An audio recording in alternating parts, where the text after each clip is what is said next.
Hello! We're back to our cooking vlog. Ang lulutuin natin ngayon is chop suey with mushroom soup. So ito yung ating mga ingredients. Meron tayo itong repolyo, carrots, bagu beans, cauliflower, broccoli, then bell pepper. So, nag-prepare din ako dito ng chicken breast. Ayan, na-debone na natin. Tapos, meron tayo ditong konting hipon. Tapos, ito yung ating main ingredient, cream of mushroom, para maiba yung lasa yung ng ating chop suey. Ayan, so nag-isa ako ng butter. Nagyan ko ng konting oil. Tapos, inuna ko yung sibuyas, saka bawang.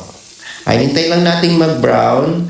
Tapos ilagay natin yung ating chicken breast. Yan, gisa-gisa lang natin guys.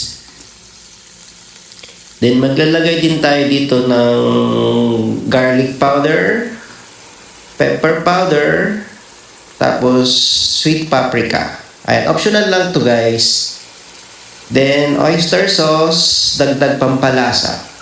And then patis.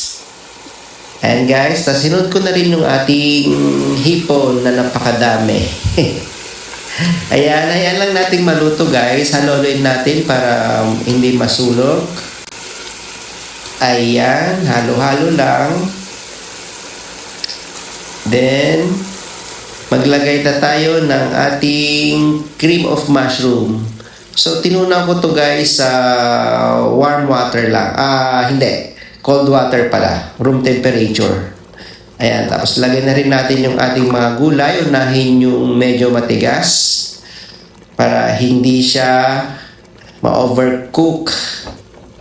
Ulihin natin yung mga malalambot lang. So yan, naglagay na rin ako ng bell pepper, nilagay natin ng cauliflower, saka yung broccoli. Ayan, dahan-dahan na yung paglagay kasi isa lang yung kamay natin, may hawak na camera. Ayan, ihuli natin yung ating repolyo. And guys, madali lang maluto yung ating chop suey. Normal chop suey lang to guys. Ang pinagkaiba is gumamit tayo ng cream of mushroom. Instead of maglagay tayo ng slurry, yung tinunaw na cornstarch, mas maigi po yung gumamit tayo ng cream of mushroom para maiba yung lasa. Masarap to guys. So ito yung ating finished recipe. Ayan, napakasarap to guys. Thank you guys for watching. Bye!